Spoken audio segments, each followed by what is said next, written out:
It's my honor and privilege on behalf of the staff, the family of Development Alternatives and the participants here to now invite the Honorable Minister Shri Jayant Sinha ji to come up to the stage. And Princess Chirstina, if you'd be kind enough to join us. And our moderator for the evening, Nalin Mehta. Nalin, if you could join us. I would like to, on this occasion, highlight the commitment that we've made in the Work for Progress program to two aspects. One is innovation in methods, starting with dialogue and then co-creation, that would unleash entrepreneurship in ways that hopefully have not been seen till date. And the other is the emphasis we're placing in the program on partnership. Work for Progress is an innovation platform, a learning platform on which during the next year and hopefully beyond that, we'd like to work with many more partners. This evening, I'd also like to acknowledge the contribution made by entrepreneurs. We have, in the course of the last 6 months or so, worked with over 300 existing and to-be entrepreneurs. And then, of course, over the past few decades, the number would exceed something of the order of 30,000 entrepreneurs that have set up businesses with support from the Development Alternatives Group. It's our belief in the power of enterprise that has kept us going in one sense, many of us for 3 decades, and will spur us further on in this journey to create transformation that is meaningful for the individuals involved and valuable for the nation. So I'd like to acknowledge the contributions that our entrepreneurs have made, many of whom are here. आप सबके साहस, उत्साह और कड़ी मेहनत की वजह से ये कार्यक्रम आगे बढ़ रहा है. हम आप सबके आभारी हैं. A round of applause please for the entrepreneurs who are here.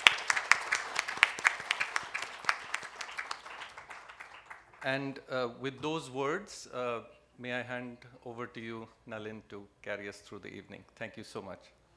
Mr. Sinha, just as you would have left your office to come to the Claridge's Hotel, your government put out new GDP numbers for the last quarter, and those are up to 6.3%, which is a big shift from the dip we've seen in the last 4 or 5 quarters. The question I wanted to ask you, sir, firstly, congratulations on the new numbers.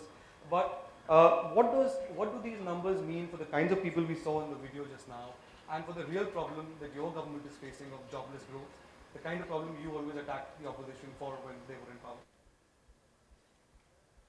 First of all,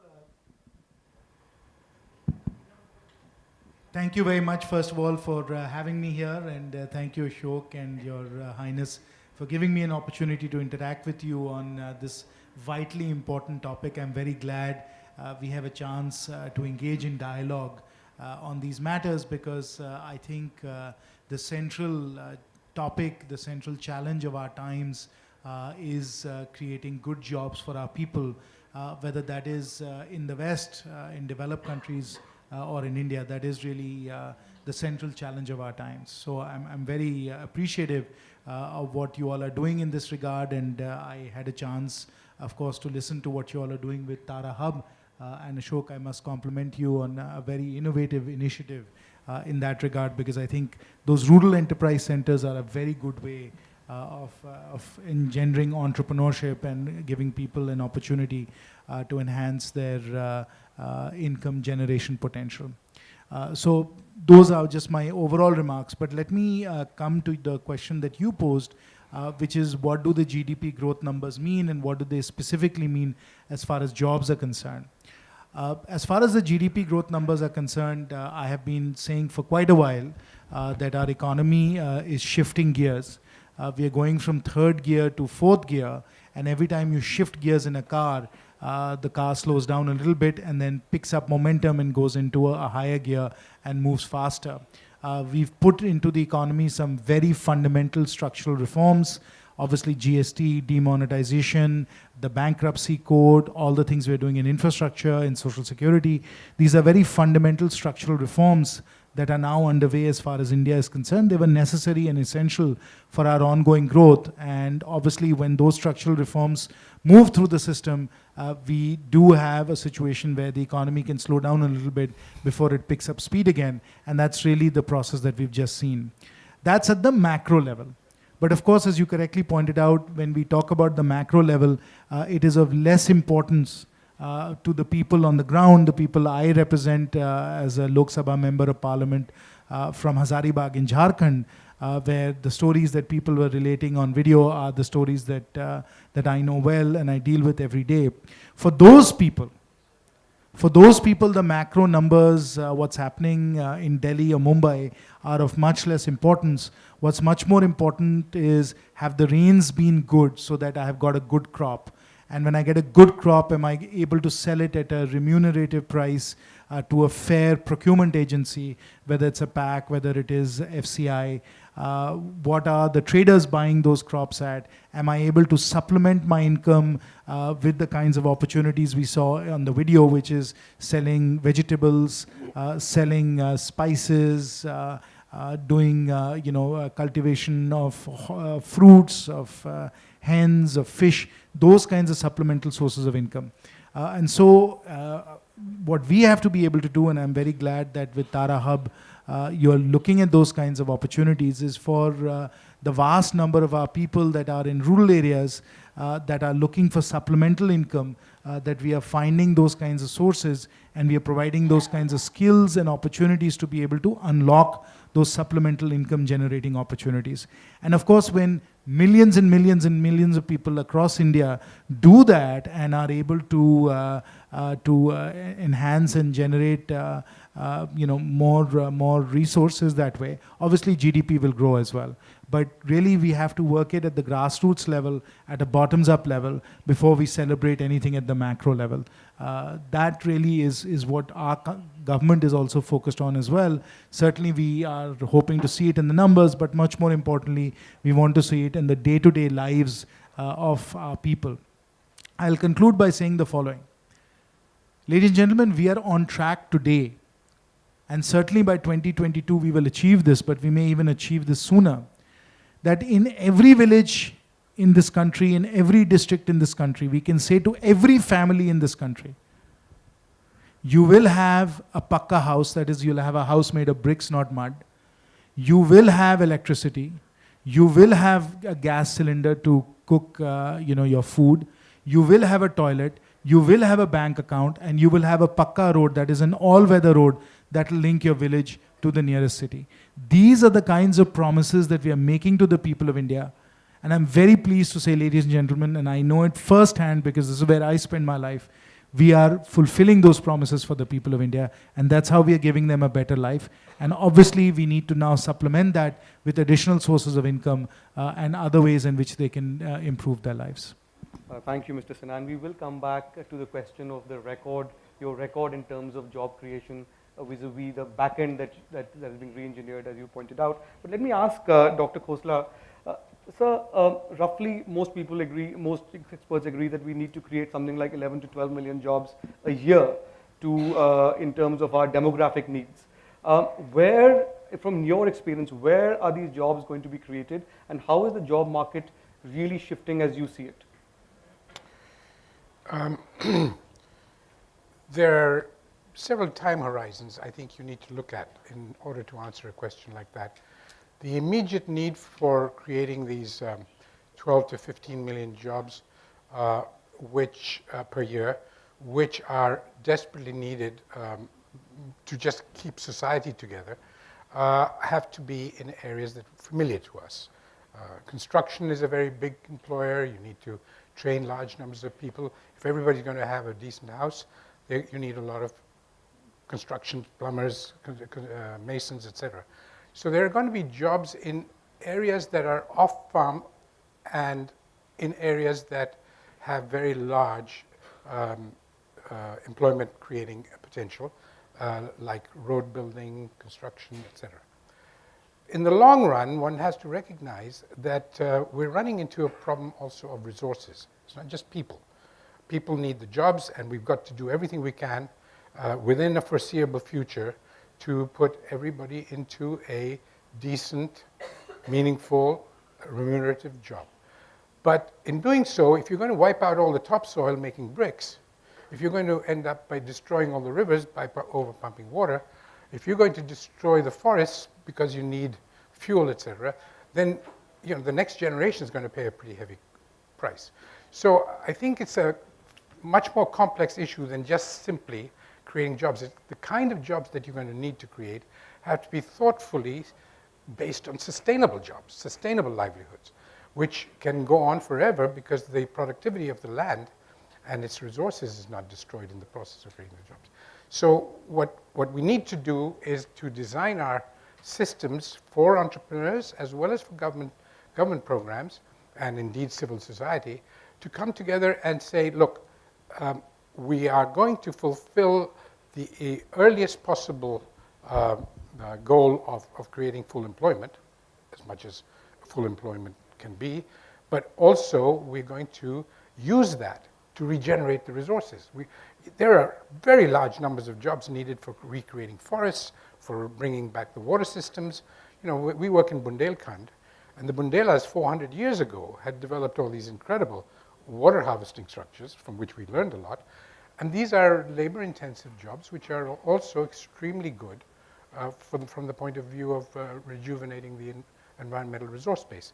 So it's a very much more complex thing than can be answered in 1 minute.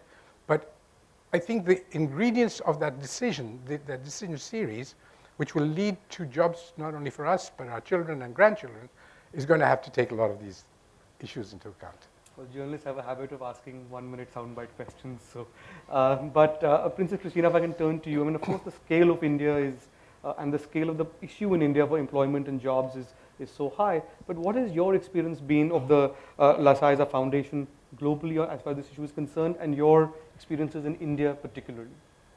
Okay. First of all, thank you very much. It's a real privilege to be here this evening with His Honorable Minister and Dr. Khosla. And I want to, before I start, I would like to acknowledge the work that all the team of development alternatives that they have been doing to put this event together, which I think is really very timely in India's situation and also in what concerns job creation in the world. And I feel especially pleased and humble at the same time to be sharing this room with the entrepreneurs that are here together with us today, showing us all their products, those that they sell in their villages, and hopefully an example for all of us to continue. As has been said today, and as we've heard on various occasions, and Minister was also commenting, one of the key challenges of the 2030 agenda is creating employment. And also according to the international labor organizations, we all know that 2 out of every 5 young people are out of the job market. And I think it's them we have to concentrate our efforts on. I don't know if it's this that's... Maybe at 10. Is it okay like that? Yeah. Okay, and it's within this context that La Caixa Foundation is launching the program Work for Progress, with the main objective of promoting job creation for vulnerable women and young people facing difficulties. Since, as we saw in the video this morning, and maybe the Minister doesn't know, but since La Caixa was created in 1904, La Caixa is strongly committed to the progress of people and to building a better society for all. And with these reasons, one of our pillars of activity is also stimulating employment, both in Spain and internationally. In Spain, most of our work all the activities are done mostly in Spain, and we run a program called Incorpora, which works since 2006, and it helps people at risk of exclusion to find employment. Since its creation, Incorpora has promoted more than 135,000 job placements, offering training to empower and develop skills among highly vulnerable people. We also provide support to the companies that take over these young people, and also from the selection to the workplace integration. And internationally, together with education, global health, and humanitarian action, employment is one of our main goals. And in this sense, we're very happy to be here today to launch the program Work for Progress together with Development Alternatives, which will lead, we hope and believe, to a change on the paradigm of international cooperation and development as we have understood it in the last years. We believe it comes straight from the ground, from the country, from the people, and it's that we really look for, is connecting the dots to a common purpose. And our experience in India, we have been working, collaborating with different organizations in India since 2001. So we've been here for a number of years, and with Development Alternatives since, I think, 4 or 5 years. And it's that experience working with such a good partner that has led us to the launch today of this program. One of the, whenever this question of unemployment and jobs is raised, one of the responses the Prime Minister always has is about micro enterprises and the fact that much of that employment is not captured in official data. Why is it that we still do not have a robust system of data collection that captures and which allows us to have very pointed policy on that front, and your view on where your government's policies on MSMEs in particular are going? Since our government assumed office in May 2014, our belief is that there has in fact been strong job growth.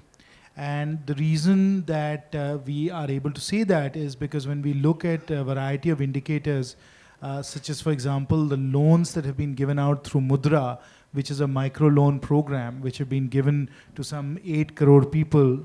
And in addition to that, we look at the increase in the number of EPFO subscribers, because we've taken people who are in the informal workforce and we've included them in the formal workforce by giving them job cards, by giving them social security and so on. And we brought them within the scope of the EPFO. And when we look at the entrepreneurial sector, whether it's an Amazon delivery person, whether it's somebody working for Zomato in their kitchens and so on, when we look at the entrepreneurial sector, we find strong job growth there as well. Now, even as I'm giving you these examples of Mudra loans and entrepreneurship in these fast-growing enterprises and even in small and medium businesses through the EPFO growth, I also know, which is the point that you're bringing up, is that much of this is not picked up in the formal jobs data.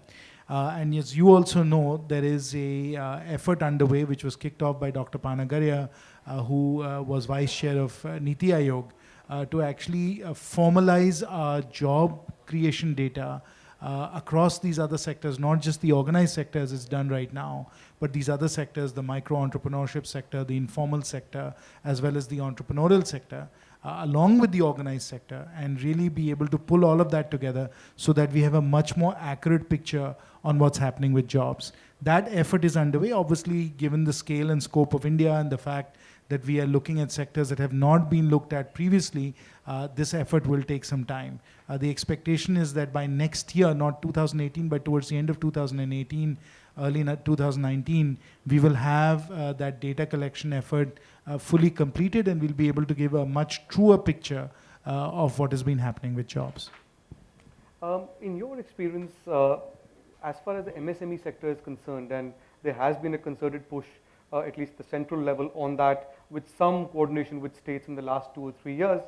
In your experience, how is this sector growing or not growing, and the divergences across states?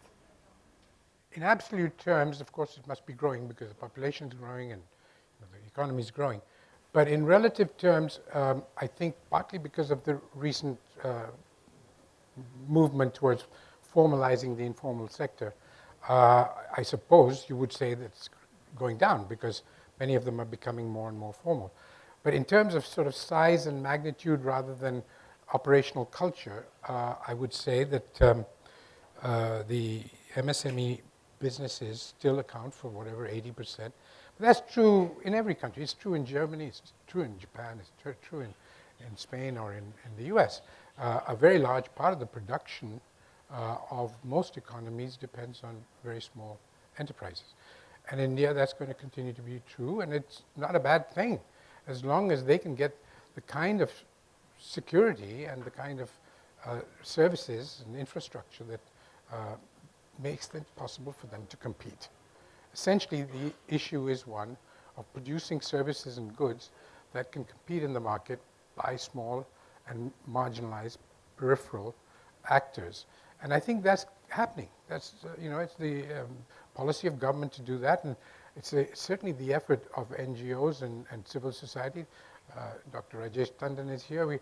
We're all basically working towards getting that formalizing of informal sector in such a way that it doesn't destroy the good parts of the informal, but it gives people the ability to run businesses in a competitive way. So has demonetization and GST affected the sector, or is that a temporary blip? Yeah, it's a temporary. I hope that it is a temporary bit. It certainly has affected it. That's common knowledge. It's not something that one can hide. The process of moving from having no accounting systems to one that can conform to GST is going to take a little while. I mean, people have been trained. You have to set up the systems, the data flows, the infrastructure, and that is hopefully going to sort itself out pretty soon. But in the beginning, it would be hard to say that it was painless. It certainly has hurt a large number of people that we know, hopefully temporarily, in creating a dip. In terms of demonetization. Ashok, let me just Yes. interrupt you for a second, just to emphasize that when we talk about GST, we must take into account the fact that if your turnover is less than rupees 20 lakh, you're not within GST at all. So the vast majority of small and medium micro enterprises and so on are out of it in any case. And then under the composition scheme, up to 1.5 crores, which is 15 million rupees, which is a very large turnover for small and medium enterprises, you just have to use the composition scheme, file a quarterly return, and you're done. So it's not as if there is an onerous compliance burden or anything for small and medium businesses. And the 1.5 crore limit is such that I think I haven't seen the exact numbers on it, but the vast majority, perhaps more than 90% of India's enterprises fall below the 1.5 crore limit. So it's only the much larger enterprises that are already quite well equipped in terms of accounting staff and ability to file their taxes that really get into the purview of the more complicated compliance associated with full-blown input tax credit and so on. So the GST has been designed in such a way that its compliance requirements are actually very, very simple for small and medium businesses. Sorry, go ahead. You're confident that the teething issues and so on, we've got over the worst of the teething troubles? We said right from the outset that as far as GST is concerned, it will take about a year for the system to settle down. And teething trouble is on multiple dimensions, not just in terms of filing. As far as compliance is concerned, there's an entire ecosystem of chartered accountants and tax lawyers. They have to get used to it. The GSTN network, which is where you actually do your filings, has to work in a simple and seamless way. There has to be clarity in terms of the rates, the classification of goods and services and so on. That also is being achieved as the GST Council works through the feedback that we receive. So the overall system, which has multiple facets, has to be settled down. And any complex system, as an engineer, I can tell you that it's a fallacy to think that any complex system at birth, right from the get-go, is going to be perfect and all the I's are going to be dotted and all the T's are going to be crossed. It doesn't work that way. When you implement a complex system like reforming the entire indirect tax structure of this country, there is going to be fine-tuning and tweaking and improving as we go along. We've always expected that process to take a year. We implemented it July 1st. We are still only 4 or 5 months into the process. So give it a few more months, and then by that time it will be fully stable. But it's already, asymptotically getting to a point where most of the big problems are being solved. And so we are getting to the point where we are now working on the somewhat smaller issues. You were saying, and then I'll come to visit Chirstina after that. I think Jayant has more or less corroborated what I said. there are pains which are sorting themselves out. I think in the long run, India needs a GST. In the long run, India needs to have a cleaned up monetary system. So that is not an issue. The issue is that in the early stages after these interventions, there was a certain amount of disruption. Princess Chirstina, one of the parts of the puzzle, of course, is the private sector and its role in philanthropy. Bill Gates was here very recently, and he was talking again about the role of private sector in India and its role as in philanthropy. What is your sense about the role the private sector can play as far as the MSME sector is concerned and with its philanthropic outreach? Thank you. At the Caixa Foundation, we really strongly believe that the private sector has an increasingly important role to play. But not only because of the funds it can provide, but also because of other resources like expertise, knowledge sharing, capacity of advocacy, and the sharing of best practices. So it's a question of just sharing all this and bringing everyone together. No? I would like to highlight one of the programs that we're very proud of is the Cooperantes Caixa, and it's an initiative of international corporate volunteering where the employees of the Caixa offer their technical support within the fields of expertise to the projects which we have funded. And I must say it's very well received between the employees of La Caixa, and they spend their 3 weeks holidays in one of the projects that fits, you match their expertise with the needs of the organization, and so it's a win-win situation. So it's, again, sharing their knowledge and sharing their capacity, and they learn from their organizations where they're going to spend their 3 weeks.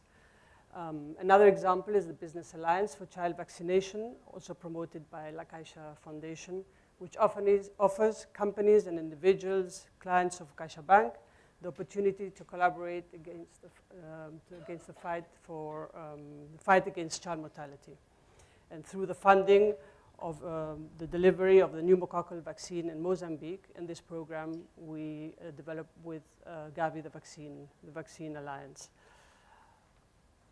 But again, going back to the private sector and the role that we can play, I think we should point out that private organizations are autonomous, they're flexible, they innovate, and they take risks. So I think this is a strong point that we can,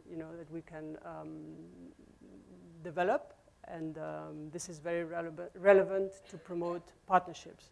And it's all about partnerships, it's bringing the organizations together, it's bridging between civil society, private sector, public sector, and different organizations. And therefore, the capacity of sharing knowledge, moving together, accelerating, and scaling. So, pick up on that word, innovation. Mr. Sinha, in the age of automation, in the age of artificial intelligence, with the nature of work itself is shifting, how does that impact India and the challenge that your government has of making sure that jobs increase and are not affected by by AI and automation in the way that, because entire global chains are, supply chains and value chains are shifting, as you well know. So how does that affect us, and how is your government going to deal with that? Nalin, that's a very wide-ranging question. It would take a few libraries to answer that. So you asked for a sound bite, and so I'll have to answer in a sound bite, which is, we'll do very well, thank you. And the answer, of course, is the reason I say that, jokes apart, is because we have one of the best startup ecosystems on the planet. We have very entrepreneurial people. And with respect to our policies are very supportive of entrepreneurship, of developing the skills of our people, of providing them financing and so on. And of course, and this is one thing I want to correct you on, government doesn't create jobs. It's the people of India that will create jobs. It will be the entrepreneurs, the enterprises of India that will create jobs. Our role is simply to support you all and to make sure there's nothing that's getting in the way of private enterprise, of our entrepreneurs, of our people to go out and find productive work for them to do. So we just have to basically provide the support and make sure we can facilitate all of that. And when I look at everything that we've done over the last 3.5, 4 years in that regard, I think anybody would say, whether it's ease of doing business, whether it's Startup India, whether it is the India Aspiration Fund, whether it is the ability to forge new policies and drones, for example, in each of those different areas, we are providing the necessary tools and the resources for our people to go out and be great entrepreneurs, which we know that they can be. And as our people go out and do that, we will in fact create the jobs, and we will take advantage of all of the new technologies that you mentioned. So is the government doing enough to spark innovation in the sense that government policies are often very prescriptive, top-down? Do you see that changing? And is the government doing enough in your experience? Mr. Khosla. I would like to answer that in 2 or 3 sound bites. It's not one that will answer it properly. One is the area of S&T, R&D. India is probably the only third world country, developing country, that from way back had a policy of 1% of its GDP being devoted to R&D, but it never quite met that. But gradually, unfortunately, I believe it's been going down quite significantly. It's not anywhere near what it itself had basically promised. But not only that, but if you look at the countries that really did make it, the countries like South Korea or Japan, Taiwan, Singapore, they were up to the 2 and 3%. They were not, into R&D just naam ke vaste. It was a real force for economic development. And I think we need to do a lot more on supporting S&T. But not just S&T, not S&T just for space and for atomic energy and for big industry. We need a lot more S&T for the kinds of issues that we were talking about here.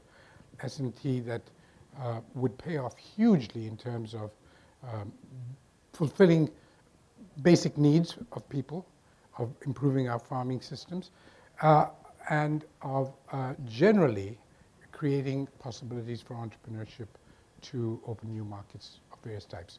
There are huge unmet needs in our country, in the world, and they need to be really fulfilled and responded to in a different way.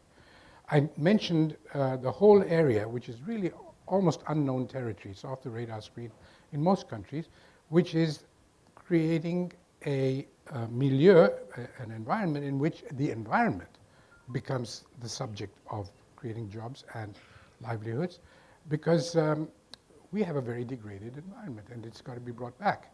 There's a tremendous amount of job creation in that field. I mentioned forests. At a hectare, improving a hectare of forest is good for at least 4 jobs, and maybe more, depending on what kind of forestation you're doing. The same applies, of course, to bringing back the soils. Our soils, particularly in your area, in Bihar and East UP, are under such severe threat, not only from erosion, from water floods and so on, but from the building industry. The red brick industry in Bihar is actually now pretty well outlawed, because there are 2 major issues with red bricks. You create a huge amount of carbon emissions, you're using a lot of energy, and you're destroying the topsoil. So, but there are solutions to it. Fly ash, for example, is a major substitute which can develop a whole range of other building materials. So we need a lot more focused research and development in these kinds of areas.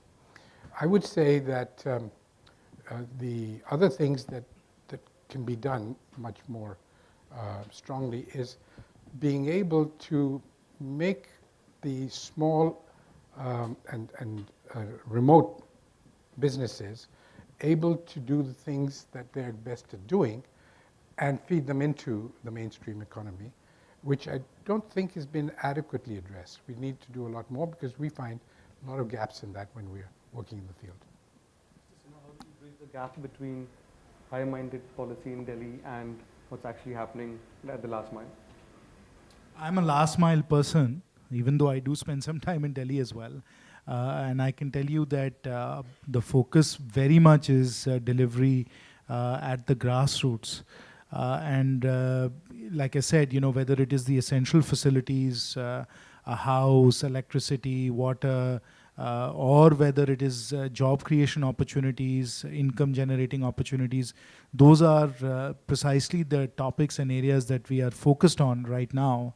I think what Ashok is bringing up, which is I think also a very good point, that we need to think about how we can tilt the incentives that way, is we've got to bring the environment and the cost of degrading the environment also into the pricing equation, so that when people are making homes, they're not just making it with red brick, but they're using other alternatives as well.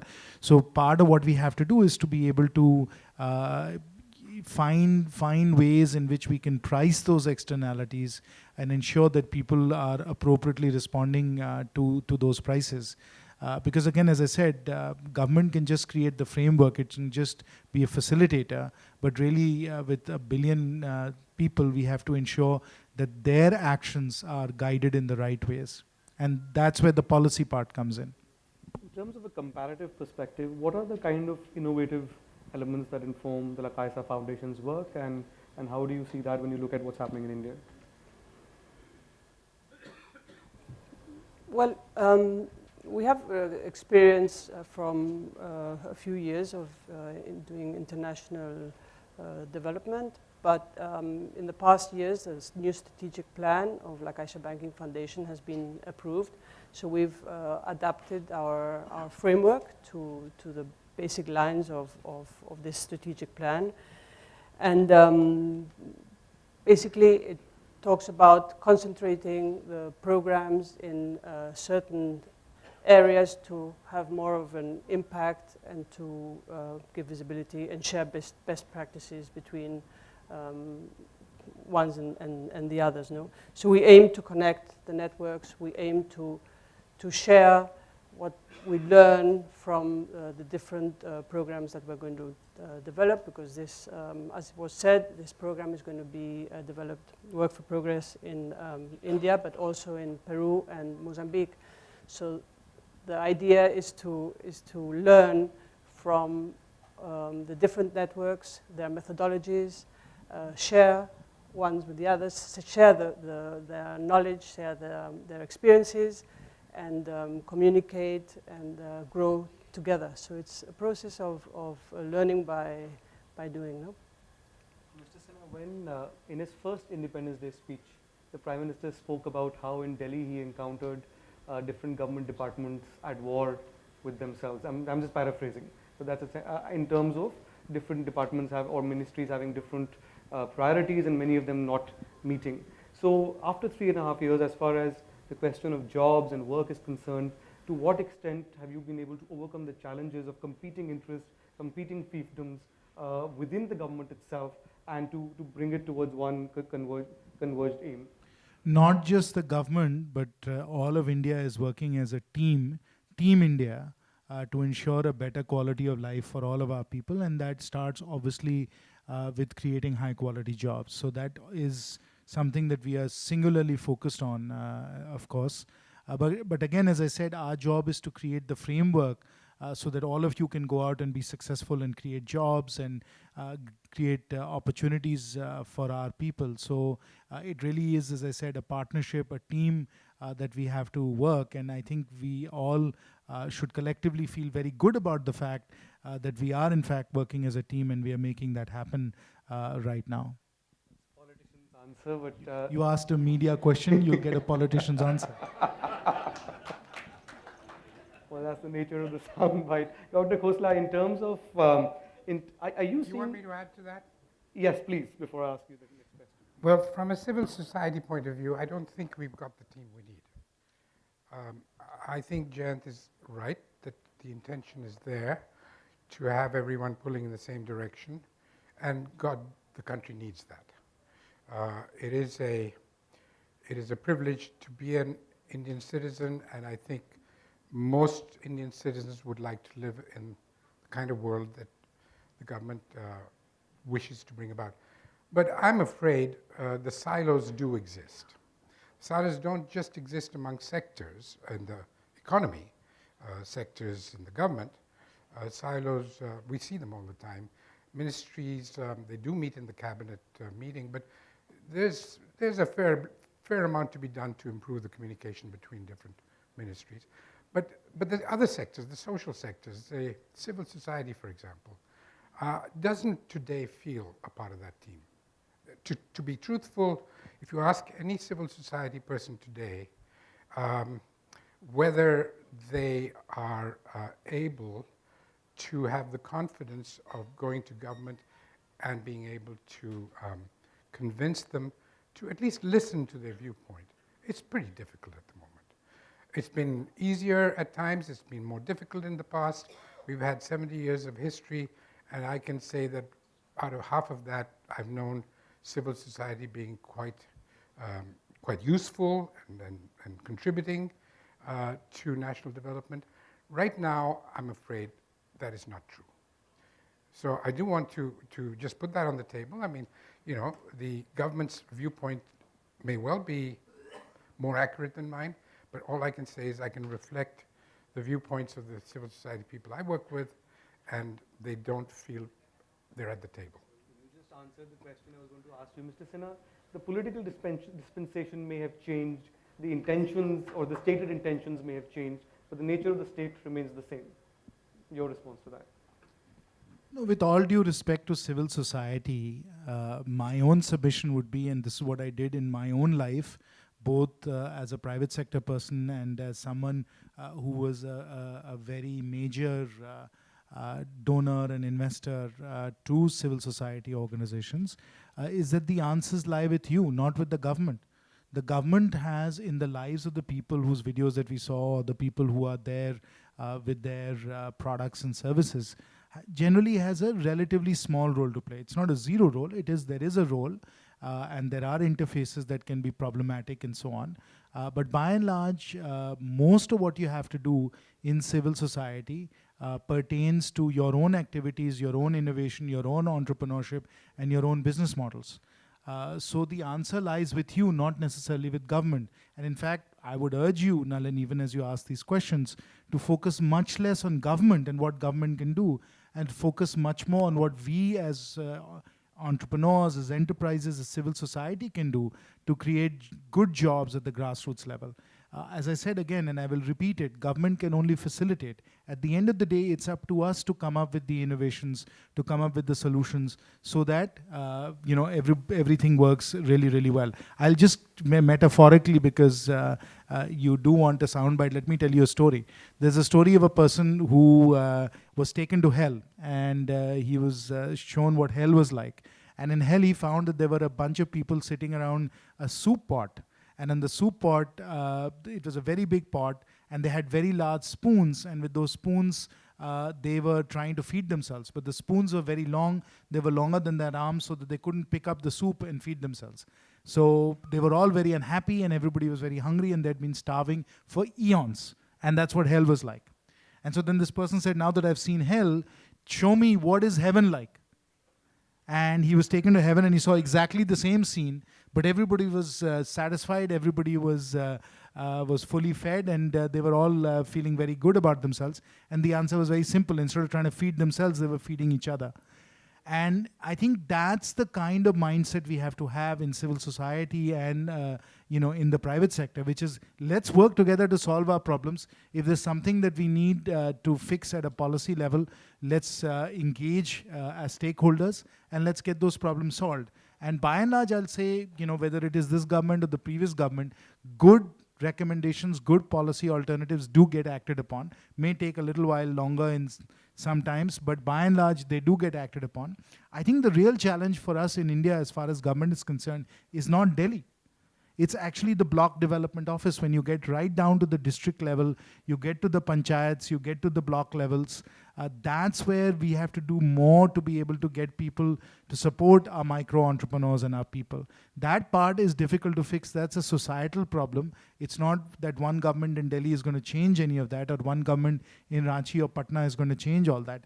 That we as a society have to think very differently about what the role of the state is at at that level, the role of the state is not extractive, but the role of the state is to be able to empower and facilitate people. And that is a big mindset change that we as a civilization and as a society needs to have, which is a much longer, much more complicated conversation around, what is the nature of the state, how do people conceptualize the role of the state in India? And I don't want to get into that. That's because not a soundbite at all. But all I'm saying is that we should concentrate our energies on how we can help each other. Right. So the own. I think just to reinforce what the Minister said, I think it's true that the change is going to come from the multiple methodologies, from the multiple actors, and have them come all together to work for the future. No? I think when there's an attitude of collaborating and of sharing and of wanting to build a better society for our families and our future generations, I think that's very important. We are running out of time, so closing comments from you, Dr. Khosla, and then the final word to the Minister, at least on this panel. Thank you. No, I think we've had a wonderful day, covered a lot of ground. Meeting of minds that were really quite extraordinary. There were people from government, there were people from civil society, but there were people from business who all, I think, converged on many of the issues that I tried to show with my Tara Hub example, where you are really looking for a way to reach the people and let them reach you. So this co-creation that is basic part of this Work for All program really means opening channels of communication, two ways, of trust, of confidence, of being able really to communicate in a way that gives you the confidence that you're going somewhere. I don't think anybody's really asking for services either from government or from anybody else. Most of what I heard was that we just need to be allowed to get on with our job. And sometimes that's been difficult, and I hope that it will continue to get better and better in the future.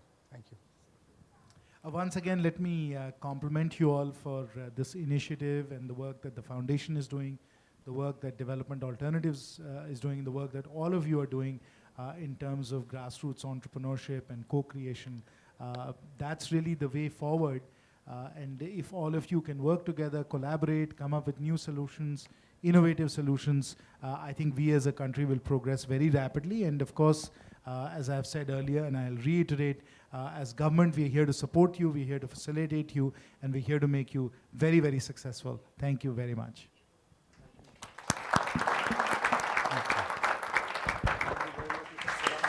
I'd love to ask you about your ministry, Civil Aviation, but I have been told not to go out of syllabus, so I won't.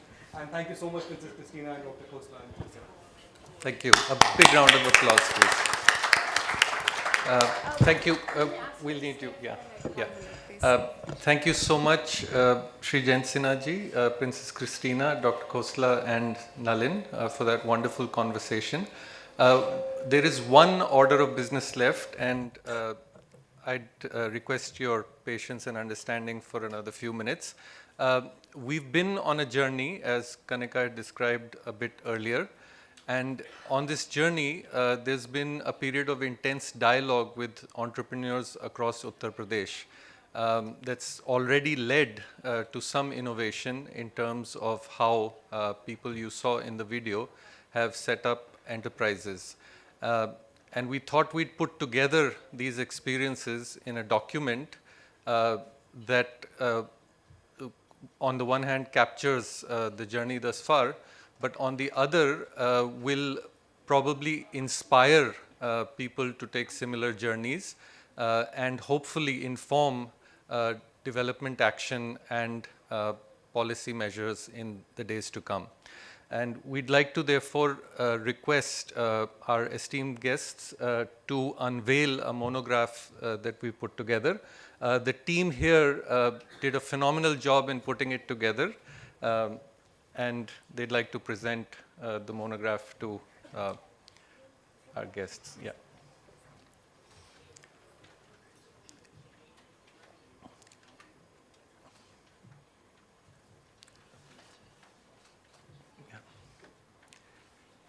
If you could please unwrap the monograph.